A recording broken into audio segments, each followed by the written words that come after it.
Christmas Eve. My 8-year-old Willow gripped my hand, her small fingers digging into my palm, and whispered, "I'm afraid of Grandma Sylvie." My head snapped towards my mother. Sylvie was beaming, a fixed, almost saccharine smile on her face. But then my gaze dropped to what she held, and a cold dread seized me. My breath caught, but no scream escaped. I simply acted. 10 minutes later, the insistent knock of the police reverberated through our front door. Just 10 minutes before everything shattered, I was still clinging to the illusion that things were, if not peaceful, then at least manageable. 10 minutes before the carefully constructed facade exploded, I kept chanting silently that it was fine. The house hummed with the forced cheer of a holiday gathering. Sylvie floated through the kitchen like she was the queen of a grand estate. Julian, my ex-husband, was charming a cluster of distant relatives with his practiced ease. Lena, my best friend, hovered protectively near the snack table, shooting me a look that screamed, "Do not leave me alone with him." And Willow, my daughter, was a limpet on my hip. That should have been my first undeniable sign. I navigated the day without dissolving into tears over the gravy boat, and I was calling that a triumph. Then Willow tugged my hand again. I leaned in. "What is it, sweetheart?" She met my eyes, unusually serious for a child her age, and whispered, "I'm scared of Grandma." My thoughts, already fragmented, ground to an absolute halt. No confusion, no childish dramatics, no tears. Just a quiet, certain truth. I blinked. "Scared?" She gave a solemn nod. Slowly, I turned to face the kitchen. Sylvie stood at the counter, still smiling. Not at anyone, just smiling into the middle distance, the kind of private, knowing grin you give yourself when you're alone but pretending you're not. She hummed off-key, a little too brightly, as her hands moved gracefully over a dessert plate, spreading something. Nothing seemed amiss at first, until my eyes fixated on the jar she was using. My chest tightened into an icy knot. It looked exactly like the sunflower butter I always bought for Willow, same brand, same distinctive shape, that recognizable shade of cool blue. But the lid was wrong. My stomach churned, a silent agreement with my growing terror. I took a small step closer, feigning casual interest, just enough to get a better view without raising suspicion. Then I saw the label. Same design, same font, but the critical text was subtly different. And in that instant I knew. This wasn't the safe, allergen-free version. This was the original. The one that clearly, unmistakably stated contains tree nuts in small print on the back. The one that was strictly, absolutely forbidden in our home. The one I had warned everyone about, over and over again, because it could trigger Willow's anaphylaxis. And she was spreading it onto a snowflake-shaped cookie. A cookie she then placed meticulously on a bright, pink unicorn plate. Willow's plate. I froze, my mind scrambling through potential explanations like frantic flashcards. Maybe she brought the wrong jar? No. I'd seen her hold up the correct sunflower butter when she arrived, sealed and labeled. This one wasn't it. Maybe she grabbed it by mistake? Maybe she didn't realize she'd switched them? Except, I never bought the regular kind. There shouldn't be another nut butter jar in this house. There had never been another jar. So, where had this one come from? And why was she smiling like that? Without a word, I turned away, walking quickly to my purse. I unzipped the side pocket. Empty. My fingers flew through the other compartments, under the flap. Nothing. Willow's EpiPen, always in that designated spot, was gone. My body went numb, my hands frozen. I looked down at Willow, my voice a strained whisper. "Let's go to my room for a minute, okay, honey?" She nodded, no questions, just a child's absolute trust. We walked down the hall. I locked the door behind us, pulled open the dresser, retrieved the backup EpiPen, and sank onto the bed, fighting for breath. "What are you looking for?" Willow asked, her head tilted. "Your EpiPen?" My heart hammered. "Oh, Grandma Sylvie took it." I stared at her. "What?" I saw her. "She took it from your bag. She put it in hers." It wasn't a mistake. It was never a mistake. I picked up my phone, my fingers fumbling. "My daughter has a life-threatening nut allergy. Someone in my home brought a nut product and removed her EpiPen from my bag. I have a backup, but I believe this was done intentionally. 10 minutes later, the knock came, and I was still sitting there, clutching Willow in one arm, her EpiPen in the other, waiting to understand if this was truly happening, or if it had already happened, and I was just the last one to realize it. I grew up in a house where keeping the peace meant keeping quiet. If Sylvie was stressed, you didn't ask questions. If my brother Rory forgot to clean up again, you cleaned up for him.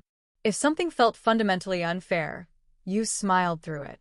That was simply the unspoken rule. Rory and I were close in age, but the rules never seemed to apply equally. He could leave a chaotic mess, roll his eyes at Sylvie, ignore chores, and somehow still be praised for trying his best. Meanwhile, I was the one who knew where the spare batteries were, who could figure out how to stop the washing machine from flooding the hall. Sylvie used to call me her little second in command. It sounded sweet when I was 6. By 16, it felt like a thankless job I'd never applied for. Our father left when I was around 10. The divorce was quiet, messy, and brutally final. He'd call once in a while, send birthday cards with money inside, but he was gone. That left me, Rory, and Sylvie, which in truth meant it was just me and Sylvie trying to hold everything together, while Rory floated somewhere in his own detached orbit. Rory still floats. He's not living with Sylvie anymore, but he's hardly independent. Between jobs, as he calls it, except between implies there was something before and something coming next.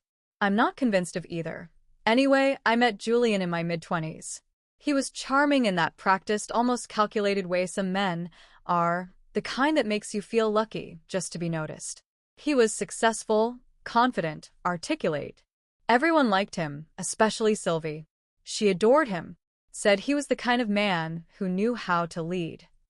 Said I was lucky, and for a while I believed her. We got married. We had Willow, and for a while it worked. When Julian's company expanded, he offered Sylvie a full-time administrative position.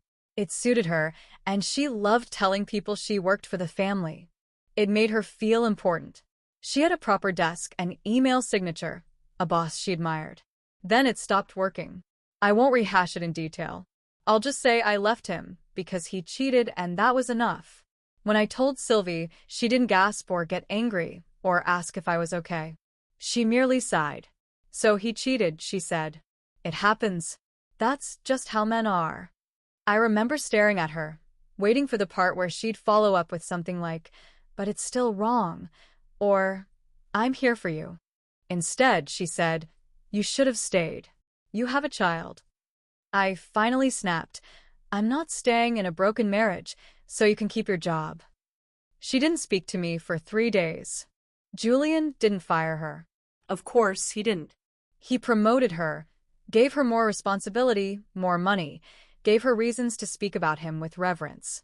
Even after everything, she clung to those reasons. He's professional, organized, generous. He still supports me even after what you did. What I did. Rory, for the record, remained neutral, mostly because he didn't want to rock any boats that might offer him a job. I heard rumors Julian had floated the idea of bringing him into the company. Nothing concrete, just enough to keep Rory interested and quiet. Then came the custody process. Julian wanted 50%, maybe more. He claimed he wanted to be involved. Said Willow deserved both parents. He had the money, the impressive house, the perfectly ironed shirts, the fresh haircut, the calm, measured voice. I had the erratic schedule, the scraped knees, the late-night stories, and the gnawing fear that somehow none of that would matter. I tried to fight fair. I truly did. But when your own mother is subtly suggesting that maybe Willow would be better off with him, it's hard to feel like anyone is truly on your side. She'd say things like, you're always so reactive, and he offers stability. What she meant was, you're messy. You're emotional. You're not doing it right. I started to feel like I was shrinking, vanishing from my own narrative. Christmas was supposed to be a reprieve. I wanted quiet, just Willow, Lena, Sylvie, maybe a couple of close friends. Nothing big, no pressure. But Sylvie pushed. You have to invite Julian, she insisted. Don't punish Willow. It's Christmas. And when I hesitated, she added, "This isn't about you. It's about family." So I gave in, as I always seem to. I invited him, set the table, hung the twinkling lights, and told myself I could get through one single day. I wasn't prepared for what came next. Now I sat in my bedroom, the door firmly locked. Willow lay beside me, her breathing calm and steady. The backup EpiPen was clutched in my hand, and I wasn't letting go. The image of the wrong jar, Sylvie's strange, knowing smile, the pink unicorn plate, and Willow's whispered words, they were all seared into my mind. I still didn't understand what this was. I didn't know why my mother did it. I didn't know what warped logic was guiding her. All I knew was that it wasn't accidental. And I didn't feel safe, not even in my own house. I still had the backup EpiPen gripped tightly when I heard the knock on the front door. Willow was nestled against me on the bed, small and still, as if none of this had truly taken place. As if she hadn't looked up at me with those serious, knowing eyes and said, "Grandma took the EpiPen." As if she hadn't whispered that she was afraid.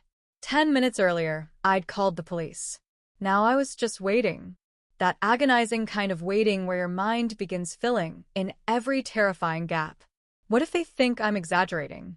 What if I completely misread the situation? What if this is all some huge misunderstanding and I just torched Christmas over a jar of spread? But what if it wasn't? Then I heard it. The front door opening, voices. A man's voice, calm but firm, and then hers. Sylvie, instantly morphing into her sweet, clueless act. "Officers? Oh, is something the matter?" Willow stirred slightly. I instinctively held her closer. I couldn't make out the officer's reply, but I could easily imagine the expression on Sylvie's face. Wide-eyed innocence, feigned confusion. That practiced head tilt that screamed, "What did I do now?" If there were Oscars for manipulative mothers, she'd sweep the category every year. Footsteps approached, growing louder in the hallway. Then came the knock, steady, not forceful or frantic. "Police, are you all right in there?" I swallowed hard. "I'm here with my daughter. We're okay." "Would you be willing to open the door? We just want to check in, make sure everything's all right." I hesitated, not out of fear of the officers, but because once I opened that door, this stopped being a theory. It would become undeniable fact. I turned the knob and pulled it open. 2 officers stood there, a man and a woman. The female officer had the quiet, observant look of someone who'd seen the worst in people, but hadn't let it harden her. Her tone was even, gentle. I stepped just far enough into the hallway so Willow wouldn't overhear. "My daughter has a serious nut allergy," I began, my voice coming out flatter than I'd expected. "My mom brought a jar she said was nut-free, but I saw her using a different one, a regular one, the kind we don't allow in the house." She was spreading it onto a cookie on Willow's plate.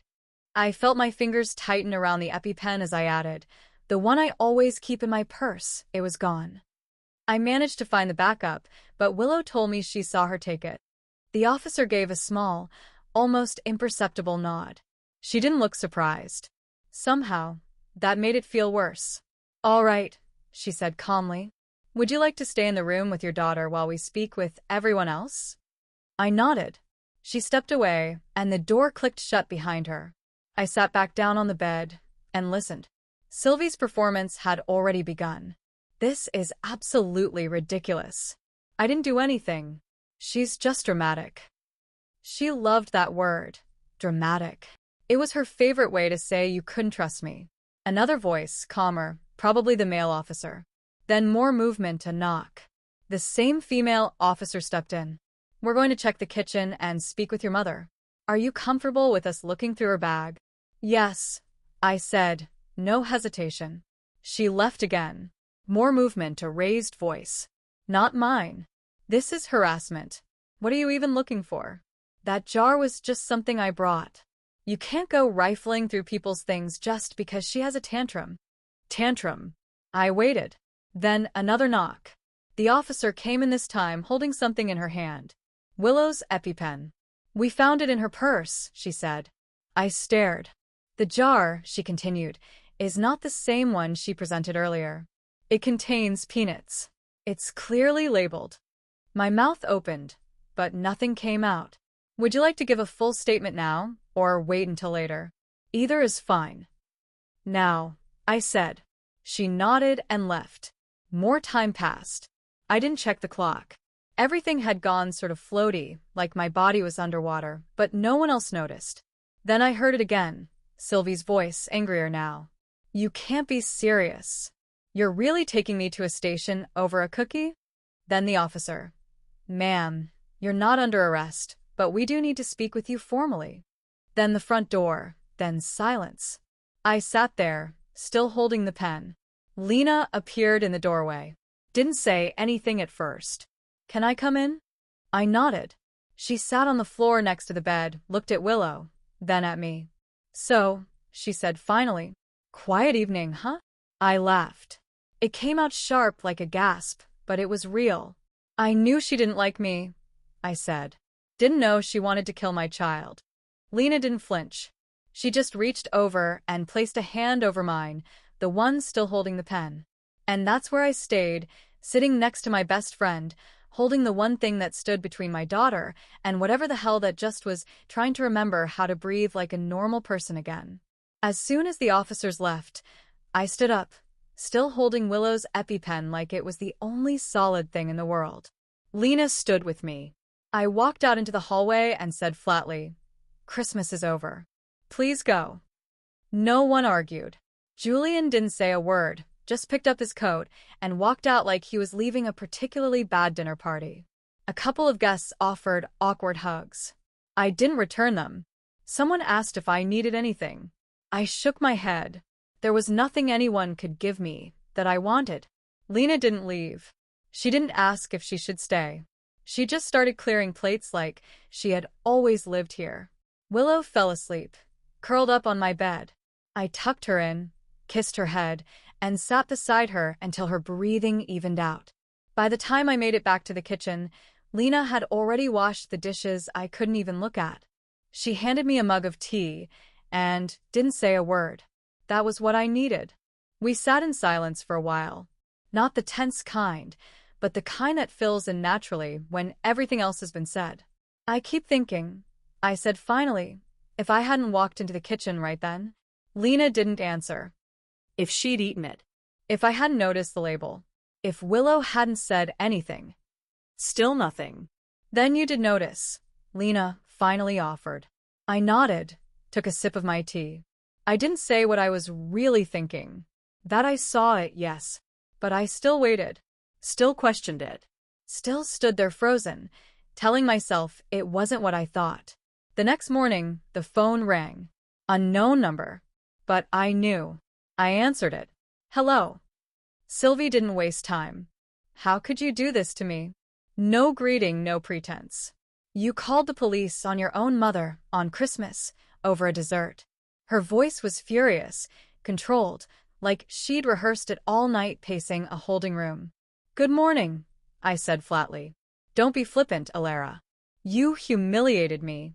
Do you even understand what you've done? This could ruin me. I could lose my job. Do you care about that at all?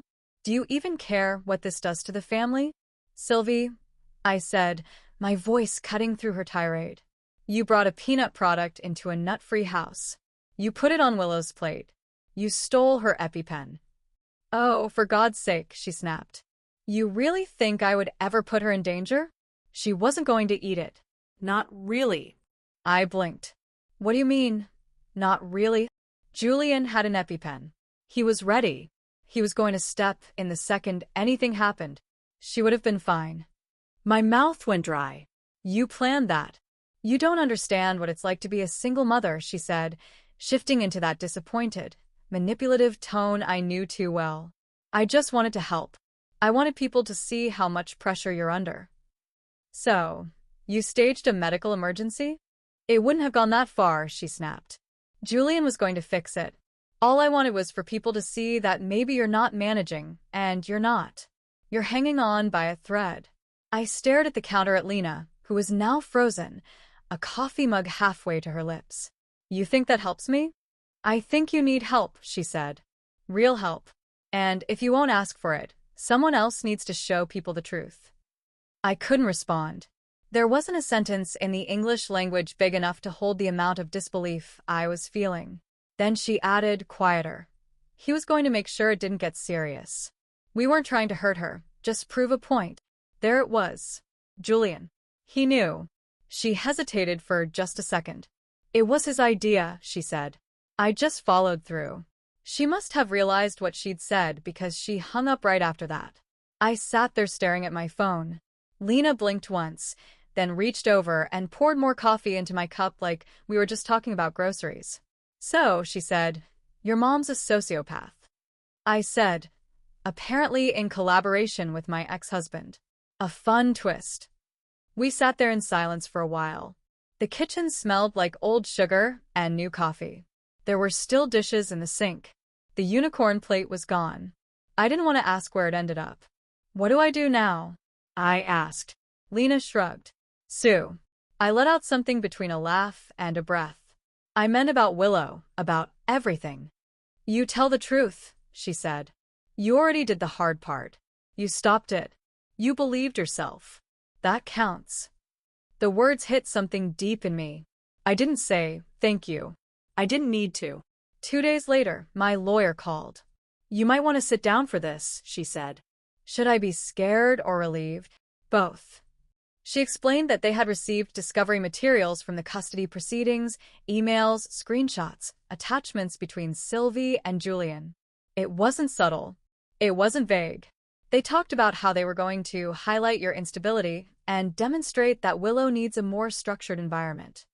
They joked about me freaking out on cue. They referenced the jar, the EpiPen. Julian even confirmed in one message that he would have one ready to intervene safely. And then the part that made my stomach turn, Sylvie asking about the promotion and Julian replying, already done, followed by another message. When can we bring Rory in for onboarding? Rory, my brother. I didn't cry. I didn't throw the phone. I just sat there, still holding it to my ear, the words tumbling in my mind like clothes in a jammed washing machine. They hadn't wanted Willow to die. They only wanted it to seem like I wasn't capable of keeping her safe. And they were willing to gamble everything, my daughter's life, just to prove that. 6 months later, I still read every label twice.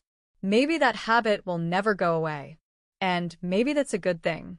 My mother, Sylvie, accepted a plea bargain, child endangerment, tampering with medical supplies.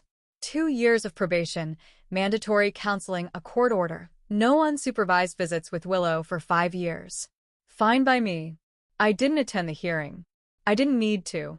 I'd already heard everything I needed when she looked me in the face and said she only wanted to help. Julian fired her the moment the police got involved.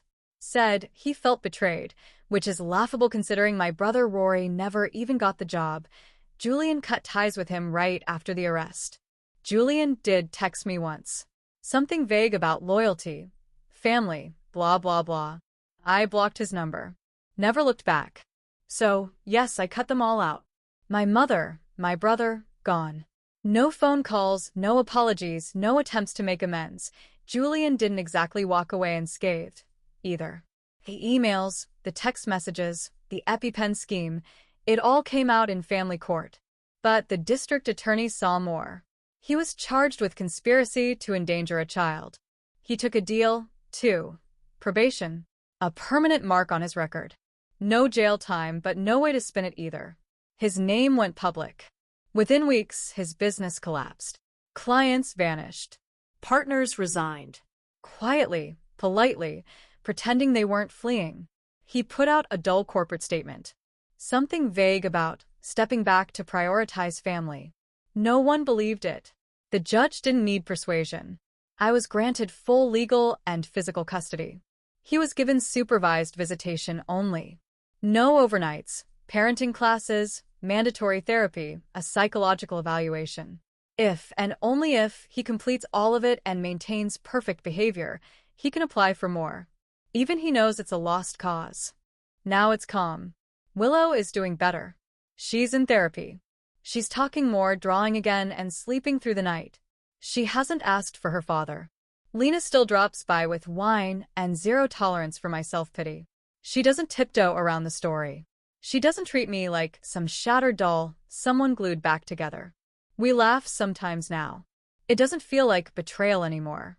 I still check my purse twice before I leave the house. Still scan every dessert table like I'm defusing a landmine made of frosting. That's okay. It's part of the deal. Because Willow is safe. Because I trust myself. This isn't the life I pictured. But it's mine, and it's quiet, and it's safe. And after everything we've made it through, it's more than enough. At first, I thought losing Julian would be the worst pain. Then I believed trusting Sylvie was the ultimate mistake. But the true worst thing would have been doubting myself. And now I don't. So tell me, did I go too far, or not far enough?